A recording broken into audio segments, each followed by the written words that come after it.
Good morning. I am out here live at Sedgwick County Zoo. I'm Clint, and we have an awesome adventure day for you here today. I am with Linda Bell, one of the educators here at Sedgwick County Zoo, and we are so happy that you're joining us today. Hope you're doing wonderful. Linda's going to be talking to us today about honeybees, which are amazing. So here we go. All right, thank you. Hi, everybody. My name's Linda. I am one of the educators here at Sedgwick County Zoo, and today we're going to talk about one of my favorite animals. In fact, this animal, believe it or not, is one of the most important animals in the whole world, and I'm talking about honeybees. There are about 20,000 kinds of bees, but not too many honeybees. Honeybees are actually great pollinators, and pollinators are animals like bats and butterflies and bees that get pollen or the powdery stuff from plants and bring it and turn it into other plants. And so plants can't get up and just go greet each other. So when the honeybee gets there, they get that powder on their legs, they go to another plant, part of that powder stays, and that helps that plant either make beautiful flowers or yummy fruits and vegetables.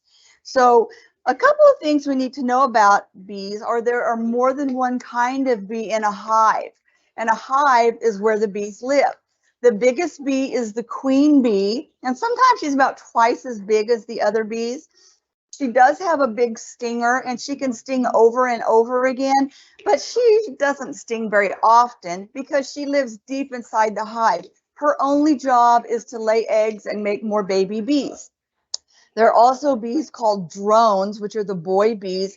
Their only job is to mate with the queen, and they stay in the hive with the queen as she's making eggs for a few months, and then they either die or in the winter get pushed out of the hive because they don't need to be there anymore. The most important bee is probably the worker bee, which is the one in the middle, and those worker bees are all girls. The girls have to do the work. And you see she has a stinger as well. Sadly, her stinger is barbed, which means it has kind of little bumps coming out. So if she stings somebody, it kills her. It pulls her stinger out of her body and she dies. But the worker bees do a lot of cool things. The bees that are in front here right now are nursery bees. They are cleaning up the little cells where there were baby bees, and they will reuse them. The darker ones are the oldest, and then you see they're getting lighter as we put new ones in, or they have created new ones. Okay. And the worker bees go through some different jobs. Of course, they have the nursery bees that take care of the baby bees.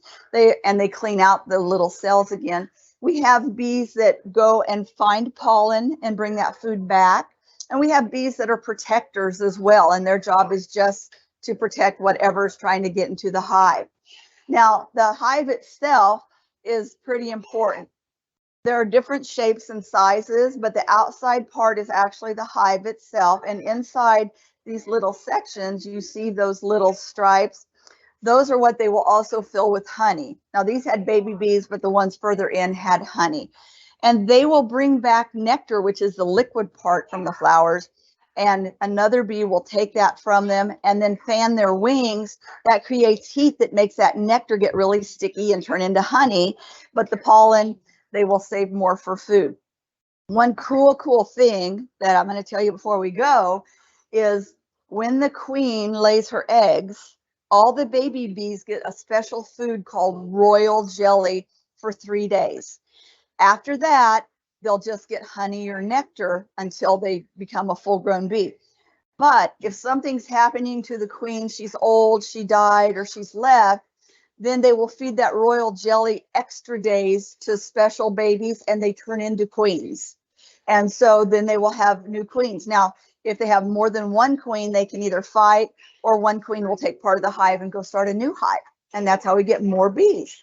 Does anybody have any questions about that? So are there beekeepers here? We have a senior zookeeper here in Farms.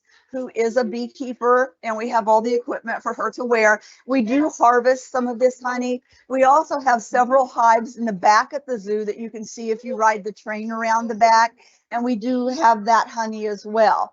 Now, something important about the bees is if you are wanting to harvest honey, you may want to add something called a super to your hive. It's a superstructure, which are extra frames like these stripes.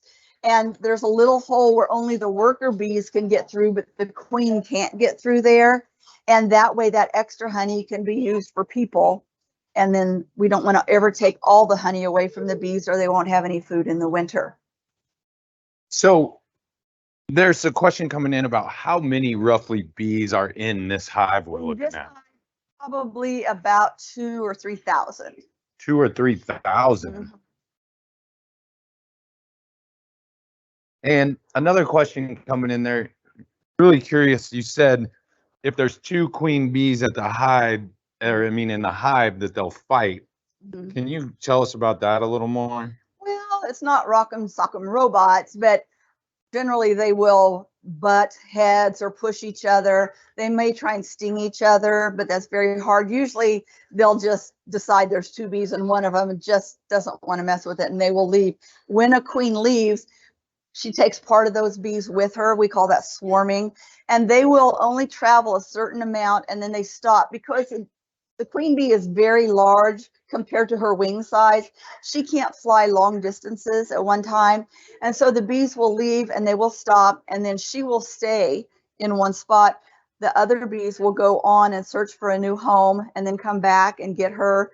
And they will go another little bit and another little bit, just a bit at a time until they find a place that could be a home. And it could be a hollowed out tree, it could be in the eaves of a barn, or maybe they're lucky enough to have a beekeeper that has a spot open for them.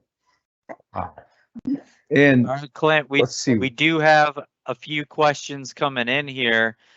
Miss Okay. Wilson's first grade class wants to know, why do bees sting? Why do they sting? Well, I was telling our friends here this earlier. Bees don't really want to sting you because the only bees that you will ever see probably are the worker bees. And when they sting you, because their stingers are barbed, it pulls their guts out and they die. But if they are scared, they will sting. Or if they feel like you're too close to their hive, there's a bee flying around out here and it landed on me earlier because I was so very close looking at the bees. So if they feel threatened, they frequently will sting. Now, one thing we like to tell people about that is if a bee lands on you, they're probably just tired. It is hard work flying around. So if you just blow gently and walk away from it backwards, they'll go on their way. They don't really want to sting you. Honeybees are pretty gentle. Now, there are some more aggressive types of bees. Luckily, not too many here in Kansas. Okay, what's our next question? I love this one here. They said, this is coming from Mrs. Wilson's first grade class again. Why is there no king bee? You know what? I didn't get to decide that, but nature decided that we have the boy bees and they don't live very long. So we're just going to have a queen. And then Miss Shaper's first grade class wants to know, how do bees fight? How do they fight? Usually with their stingers. So you see the boy bees don't have stingers, so they don't really get to fight. And then the worker bees have a little stinger. So if they are stinging something, they have to back up into it to sting it. And they can only sting it once. Linda, how many times have you been stung? I have never been stung here at work, but I've only been stung once ever in my life. And then they're also curious about this tube that we see over Oh, here. yeah. So in here, if you can get up close, you'll see a lot of bees. And then that tube, you can follow it all the way outside and you'll see bees going and coming. That tube goes all the way outside so the bees can leave and go find food. And they come back generally with pollen on their legs. In fact, I don't know if you can see any of them with pollen. I don't see anybody with pollen right now either. But there are a lot of bees here kind of taking a break. When bees do find food, they come back and do a kind of a dance. And that dance tells the other bees where to find the extra food. And then they will go back out and find that pollen and bring it back in. But we make it easy for them to get in and out at their leisure whenever they need to go. That's amazing. liked dark environments? Not necessarily. What has happened in the past, we have had something called a small hive beetle infestation, and small hive beetles will come and decimate a hive. And when that happens, we have to just take everything out because they kill the bees as well. And we have to just remove everything, sanitize it, and then put it back in. And so when we get a new hive of bees in, what we do is pull this curtain over it to give those bees a little privacy to start their new hive. But then once it's established, we'll go ahead and take that out so everybody can enjoy watching them work. And what do you do with all the honey that they produce here? Okay, oddly enough, these bees don't produce a ton of honey extra, but we can pull this honey out. And when we first started with the bees, we weren't getting much extra honey. And so we would just take maybe a little bit of a comb and let everybody try a bite of it to see how delicious the honey was. Strangely, honey takes on the flavors of whatever plants are around them. So the honey in a different state will taste different, in a different country, very different from ours. And it can be very, very light golden or very, very dark brown, and any color in between because of the food that they eat. That's awesome. Well, if we do like to take a moment so that you can take a little selfie with our awesome educator, Linda, and with the honeybees. So at this time, we're going to give you a minute here if you'd like to take a selfie with Linda. And we do want to give some shout outs here. Mrs. Wilson's first grade class, hope you're doing great. Mrs. Shaper's first grade class and Miss Hudson's class, thank you for the great questions. We hope that you have a phenomenal day today.